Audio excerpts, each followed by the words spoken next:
get to the message board geniuses here, right. Garrett. So should I start with basketball and end with football since it's basketball season? Yeah, let's do that. Let's do that. Yeah. So I don't know if you've heard the news today. If you're out there, I know, Garrett, you know it. But Hubert Davis agreed to a contract extension this past summer, signed it in December. It goes to 2030. That's 5 years from now. North Carolina is not great. No, they beat Florida State last night. Also, their coach is retiring, yes, I respect everything that Leonard Hamilton, he brought Florida State to a spot in basketball I never thought they'd be, but now I'm ready for the next guy. Right. And so is he now, finally. Yeah, yes. I think that was about 2 years ago we should have been ready for the next guy, but, 2020 kind of clouded our judgment a little bit because – honestly, I can tell you 3 of the Final Four teams would have been Baylor. The Final Four teams, in my opinion, that year would have been Baylor, Kansas, Gonzaga, and FSU because those are the teams who were just rolling through people. FSU was rolling through people. And then COVID hit. Now, would they have beaten any of those 3 other teams? Probably not. Not a chance. Probably not. Not a chance. No. No. But, I think they would have been a Final Four team in 2020. That's how well they were playing and how, they were just so good. But, anyhow, Hubert Davis is staying. Chapel Hill is and here's the deal. This is from a couple of weeks ago. I went and found this because I'm curious as to what they've been saying about Hubert Davis because the announcement of the extension just came out a couple hours ago. So the message board geniuses on Twitter haven't had time to go through and clip all those things, although by end of day today, I'm sure they will. But before we do this, what is your opinion on that? I don't think it's necessarily a good hire. I think he's kind of been a dud, personally.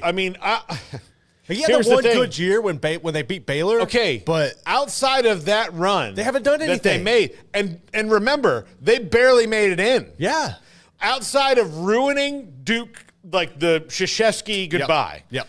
And that run, that's it. He hasn't done anything. And he's a really bad coach without Armando Bacot. Yes. Really bad coach without Armando Bacot. So I think that the standard of that university deserves somebody better to come in and grab the reins, infuse the NIL donors, and take North Carolina basketball back to the standard that it's expected to have year in and year out. And I think Hubert's a great person, but I don't think he's the right fit in this era for North Carolina basketball. Look, he had the great, and it was. Manic was there, and all that. They had the Brady Manic was cold as hell. Caleb Love was there.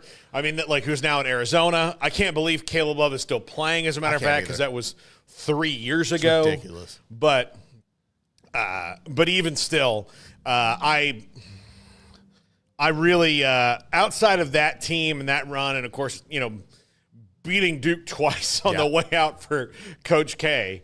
That was it. And maybe without that momentum that they could have grabbed from that emotional momentum that they ripped away from Duke, I don't know, how well they do in the tournament. Look, Baylor, if Baylor had a few more fouls to give, they win the game. And coming all the way back from that. Was that when Matthew Meyer fouled out, didn't he? Yeah, Matthew Meyer fouled out. If Matthew Meyer doesn't foul out, I think they win the game. Yeah. And that was where Jeremy Sohan became to me, I was like, well, I knew he was going to go to the NBA, but I knew I was like, oh, this guy's going to go to a team and he's going to fit in perfect because he's Mr. I can do it all. Yeah. So, all right, let's so I need to do this in a North Carolina. Welcome. Well, North Carolina, we're so happy to have you here. Sit down here and have some pulled pork, some lovely mustard-based barbecue sauce. Mustard-based or vinegar there? I think it's mustard. I feel like it's mustard-based in North Carolina. Yeah. We've had this whole hog roasting all day for you, smoking. Jerry, get some of that hog, some good tater salad, and my mama's biscuit recipe. That's there for you. Mm-hmm. And let's talk about North Carolina basketball. I want to talk about the North Carolina basketball shirt tails. Either tuck them in or wear them out. Old school here, but disgusted watching 3 players wearing the shirt tails out the last 5 minutes. Reeks of disrespect for the school, former players, etc. It's pathetic when they have to be told to do so by the refs. Maybe I only noticed it when they got down big. But we had 3 to 4 guys with jerseys just completely untucked. Like they would check into the game that way. Combined with the sloppy play, it just looked bad. Is there no longer a standard for anything? Jerry, what's the ETA on my poke? That's an interesting take. I've never really understood the whole tucking in of the jerseys in basketball. I think it's kind of stupid. Like, make the damn jersey where it doesn't have to be so long or something. Yeah. And the emphasis put on it, I just think it's kind of ridiculous at times. But that's one of those things where your program is falling apart or things are just completely discombobulated and you find the most minute thing to argue about. That's just kind of a sad state of affairs for that North Carolina fan. Yeah. Okay, this is from Brooklyn Heel. So do I need to do? This is Brooklyn. Go to the borough, man. I got to do a. I gotta go to the Brooklyn. borough. I got to work myself up to this. Like sometimes you got to talk into it. So like, hey, I'm from Brooklyn. You know, I don't know what's going on here. You know, with the friggin' shirts. All right, I'm watching Houston versus Baylor. Not a single guy in the court with a jersey out. We have no standard, culture, or identity. We need to change bad. The jerseys are just a symbol of the sloppy state of our program. People are really pissed about them jerseys. Yeah. Lack of discipline. I truly think none of them guys are invested in what Hubert has to say anymore. I ain't joking when I say that I wish Hubert would implement Dean and Guts dress policies on and off the court. So, this is why you're bad. Because your jerseys. Yeah, it all goes back to having untucked jerseys. All right. That's why you're a terrible basketball team. Okay, so this is from Dean879.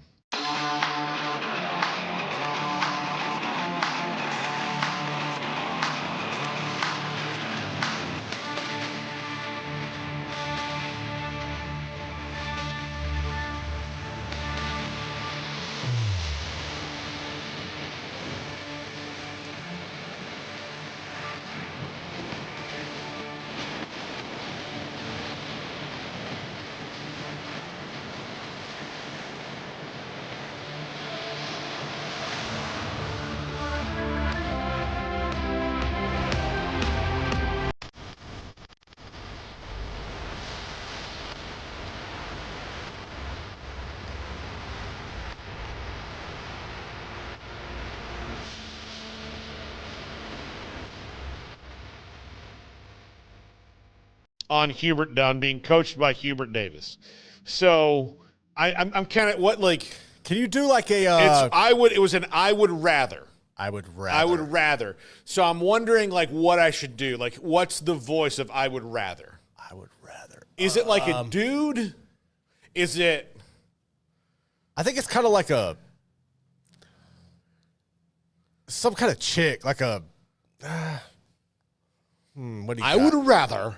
Like that? Yeah, like a yeah. Like just a really angry girl. Just a really angry girl. Really upset girl. Okay.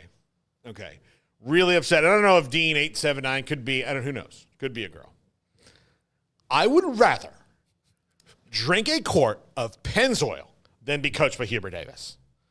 I would rather watch Little House on the Prairie on a 24/7, 365 loop than be coached by Hubert Davis. I'd rather take my mother-in-law to the mall than be coached by Hubert Davis. I would rather eat nachos and cheese from the Dean Dome than be coached by Hubert Davis. That one is too inside for me to understand.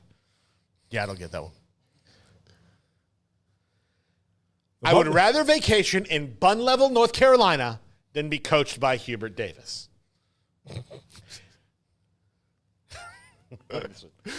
And I would rather be Drake on the 50-yard line of the Super Bowl halftime show than be coached by Hubert Davis. Damn, that was good. That was ice cold. That was a deep cut. That is ice cold. I love that. That is ice cold. I love that. So one of the things the last hour that I've become familiar with, and I didn't realize this for football. Like I knew they had the rivalry a little bit, but it was kind of they border it. But Arkansas and Mizzou don't like each other. Mizzou has a lot of Kansas hate for Kansas, that had to leave. So they just instead of looking to the west, they looked to the east. Okay, I guess. They just transferred it with the SEC. And just were like, we hate them, but we don't really play them all that much anymore. How about you guys? Yeah, F you. There you go. So that's kind of how it went. Like they were, I really hate them. I'm not going to play them. Suck it, Arkansas. And so they had this. So I saw a couple of things that I thought were funny. And mind you, Arkansas's basketball court is sponsored by Tyson Foods. This is an absolute just dart of an insult thrown at Arkansas fans that I'm just going to read straight up and down. Okay. Because I don't really know what a Missouri accent is. Yeah, I don't either. They're kind of muddled. It depends on where, like if you're from near Arkansas, it's one thing. If you're from St. Louis, it's another thing. If you're, So Arkansas's basketball court is just a reminder that there are fat frickers in Walmart right this minute buying chicken nuggets and preparing to get fatter. Damn. Yeah. That's a dart right there. That's like stereotypically like nailed everything about Arkansas. Yeah. Jesus. Okay.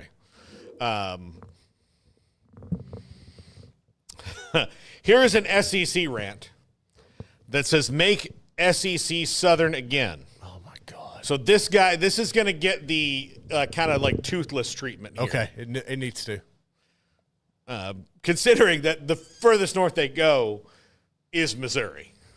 I kind of get where they're coming from with the Oklahoma thing. Like they didn't even mention Oklahoma. But that's the one that really bugs. Like I think that in Texas, but more so Oklahoma is the one that it just doesn't make any sense to me. Because to me, I view Oklahoma, like me and Emery had this conversation. Oklahoma's the It's West. the Midwest. It's like more Midwest than it is. Oklahoma to me is kind of where like that's the West. That's kind of where the West starts. Texas is Texas is its Texas own and thing. Oklahoma It's not are kind even of the South. Southwest. Yeah, like that's kind of where it begins. Yeah. Okay. Make the SEC Southern again. And I'm sure he's talking about Oklahoma here, but I'm going to read it as written. Okay. Let's give Missouri, Texas, and Missouri the boot. Ain't nobody want those schools or states in the conference. Why did we ever let the Yankee-Sankey expand into those states? It'd only be a matter of time before the Texas fans start wanting to move traditional events to Texas. He's not wrong there. We've already done it. We've done it once. Yeah. El Paso, which is not SEC country, by the way. Not even close. El Paso is closer to California than Savannah. Ain't nothing SEC about that state or Southern about the rest. Thanks, Sankey, for ruining what was the greatest conference. Oh, my God. I mean, you actually added some damn value. Yeah. You added more playoff teams.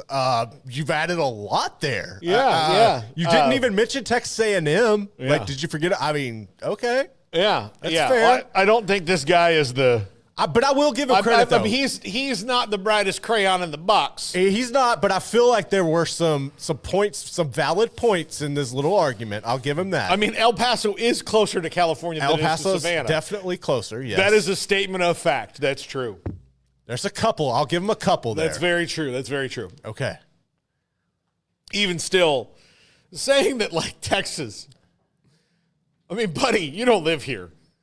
No. Believe it, we are the South. I think it's different, though. I think East Texas We're a bunch of different things. We are. We're like 5 states. If you've ever seen the movie Bernie, it's described. they nail it perfectly. Nailed it. Yeah. Perfectly. There's the piney woods and the carcinogenic coast. And Yep. what do you say? Like, yeah, I forgot about the panhandling there, and most people do. Most people do. Like that was it. You got the People's Republic of Austin. Yep. And, North Texas, so San Antonio, where the Tex meets the Mex. So it's a lot of different things. Yep. Texas is more of a melting pot than any other state in the South. It is. But to pretend that Southern values are not espoused at a disgustingly high level in this state, over and over and over again. Please, we're writing the book on it every day. Yeah. We really are.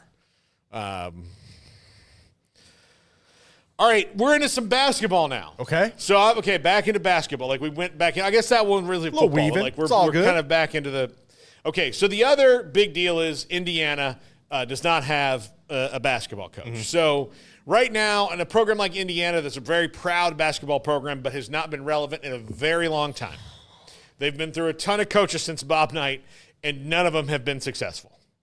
None of them have been successful. No.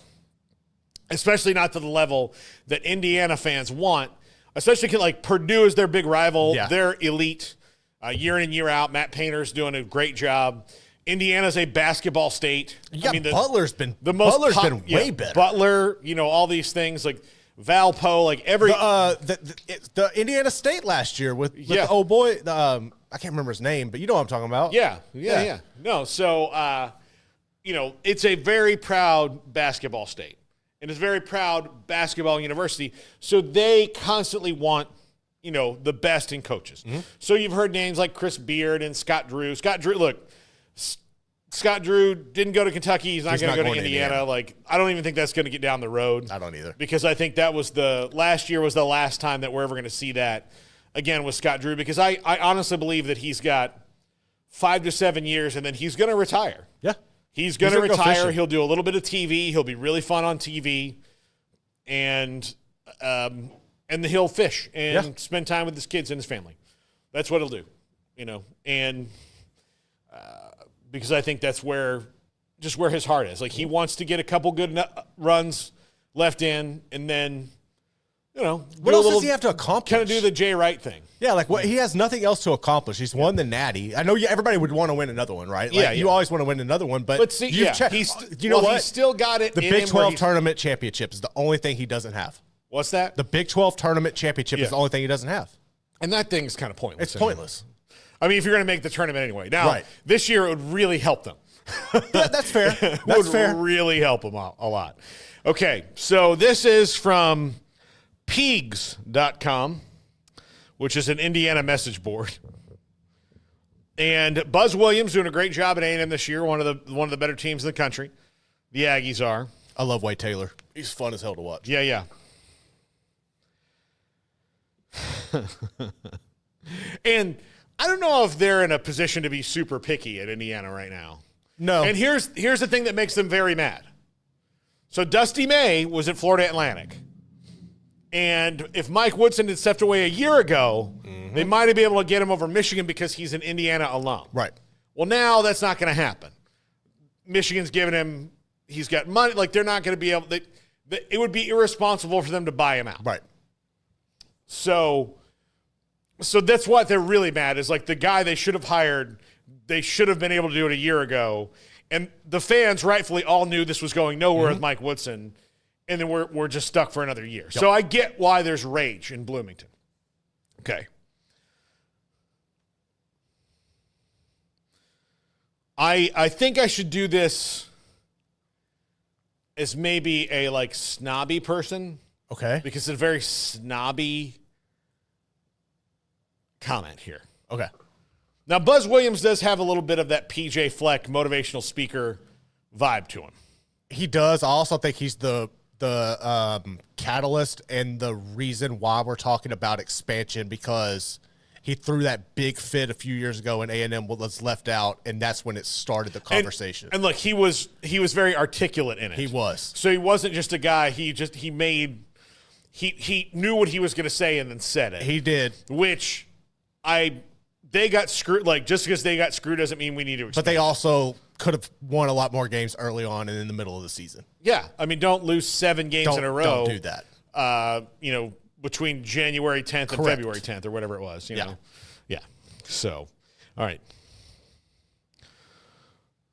Maybe I could, like, I don't know if you remember this guy. His name is William F. Buckley. He was the editor of National Review. He was like a conservative commentator back in the 80s. I don't remember and this cat. He would come on and advertise, and he would be like, hello, I'm William F. Buckley. I'm the editor of National Review. If you would like to subscribe to... And he had that, like, mid-Atlantic, like, accent. But he was just, like... He was too bored to, like, with having to talk to, poor people. And, like, the cameraman in the room. Right, who's like, right. This guy drives a Honda Civic. I don't know if I can... Dirty animal. Oh, all right. Yes, I'm looking into the camera. All right. I'm William F. Buckley. Like, that's how snooty I feel this is. Okay. I'll try to read it without my glasses because he used to, like, do this thing. Buzz Williams is the epitome of a pathetic little man. If we end up hiring that bum who'll make protest when Bob Knight was fired look like a damn picnic. I don't like his face, his personality, the clothes he wears, the way he coaches basketball, or the people he's friends with, Greg Doyle. It's a real shame I even heard his name brought up.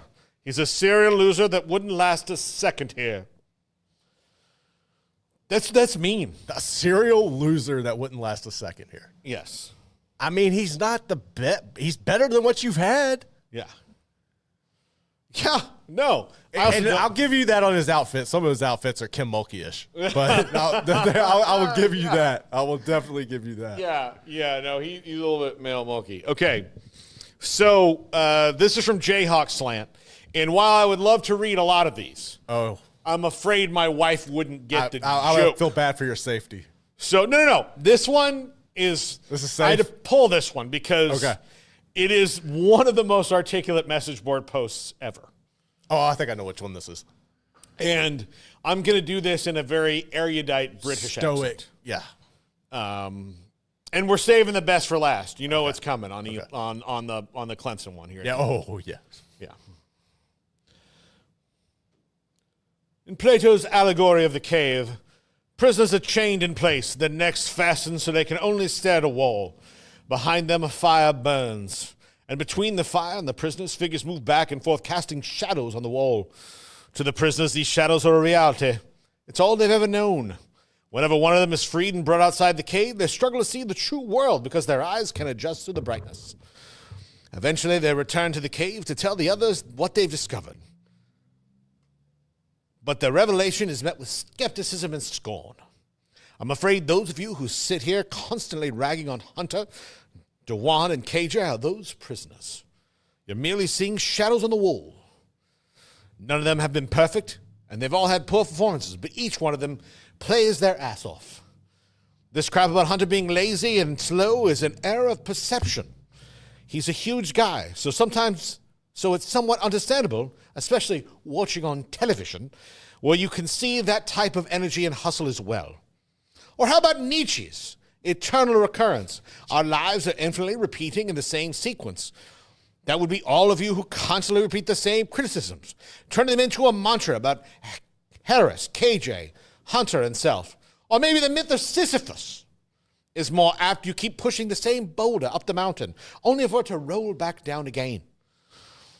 This has always been an incredibly disappointing season, but surprisingly, being on forums like this, seeing the same hypercriticism and infectious negativity every single day has given me unexpected perspective. In the face of all this ignorance, I've come to not only appreciate how excellent this program has been, but also recognize with 100% certainty, let me say that again, 100% certainty, that there are always going to be bad seasons. The drama, the travesty, the fans are losing their mind. Insert Goya's Saturn devouring his son. But I see it as a journey, and I'm excited to see what happens next. It might be bad, it might get worse. Doomslayers will be calling for heads to roll. But you just don't know, and that's what makes it fun. Well, Well thought out. Yeah. That's really some deep. That's some deep. I mean, look, message board. Plato's allegory of the cave, Nietzsche, Sisyphus, Goya, Saturn devouring his son.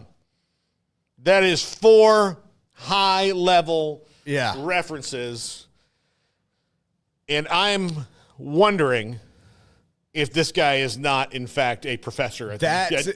When you were reading that, that's exactly what I was thinking. This dude was a professor, or he was like one of the just an understudy of one or something.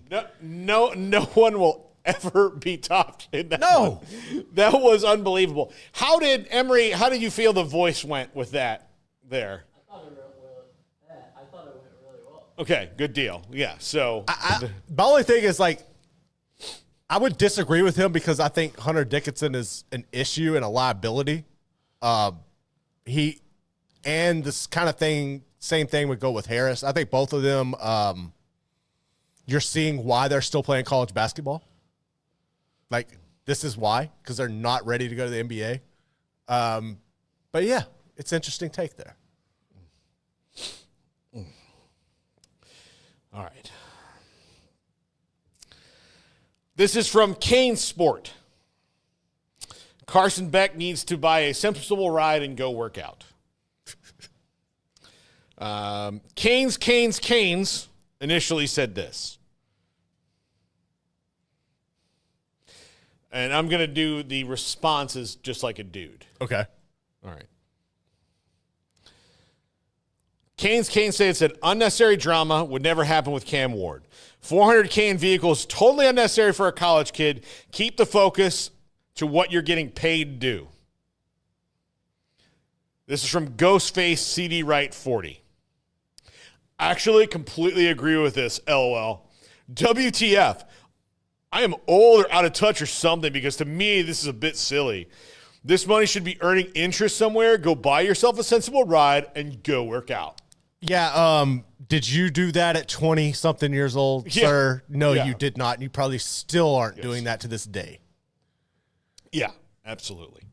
So, by the way, we've made 35 minutes out of this. We have. I was not expecting 35 minutes out of this. I'm thoroughly enjoying this. 35 minutes out of this. Look, I'm not you could take an Uber. I don't think this necessarily has anything to do with working out. Don't be stunting on people and flashing your stuff and expect not to get jacked. That's called life. That's reality. Some people just might not understand that, but you're going to put it out there, you're going to get got. Yeah. No, that's... I mean, it's just... Well, especially in the city that he's in. Yes. That's just... Smokey was like, "Hey, you're being too hard on Miami." I'm like, no. This is not this is not me being hard on the university at all. This is me being hard on this, realistic about the city. Yeah. Most of the time, when a movie or television show is made about Miami, it's made about crime. You know how dude, you get those cars and take them to the port so quick. Yeah. Send up, man. No, there's just no. Yeah. You know what? I'll tell you a story about Miami. You want to know a wild-ass story about Miami? I love a wild-ass story My about Miami. dad had a friend, well-to-do, guy very successful in the agriculture business, very, very successful. He lived in a very nice neighborhood. My dad and this group of dudes used to go to Vegas and go to Caesar's Palace every year. And because of a couple of these guys, just high roller shit all the time. And so, they would get the front row. So that just to give you an idea of how successful this dude is and what kind of neighborhood he lived in Miami. And in, a really nice, gated community in Miami. So one night, he's in bed with his girlfriend. And mind you, this guy's, probably at this point, 55 years old. He's Bill Belichick in this situation, probably? I don't know. Okay. I do, I will tell you, he was a super fun dude, really nice guy. And... So,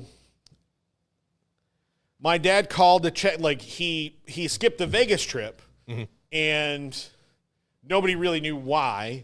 But so, after they got, he said, he's just he's had they just said, he sounds like he's having a bit of a rough time. Go ahead and go on the trip, check on him when we get back. Right. So dad was kind of the emissary to call him up. And so dad calls him up and he says, man, where were you? Like, it's not the same without you. He's like, oh, I'll be there next year. Just, about a month ago, I was laying in bed with my girlfriend, they were not clothed. And all of a sudden, like 5 guys in ski masks come in and break in and yelling at him to tell him the code to this. He didn't have a safe. Like, tell him the code to the safe, tell him the code, like asking him all this stuff, like tied them both up, gun to their head and everything. And it was terrifying. They realized very quickly that they've got the wrong house. Oh, no. But by this time, the guys, the alarm, like his alarm's been tripped and all this stuff, so the cops are coming. Like, it's one of those things where, like, they had 5-10 minutes tops to, like, go into the house they were going to, take somebody hostage, get them to give the combination of the safe and make off with whatever they wanted and whatever they're after. And so, then, like, the cops come and, they're, like, upstairs in this big-ass house that's got all these rooms in it. And so they were there for, like, the guys left. I don't know I can't remember if they got them, like, right away or if they got them later on.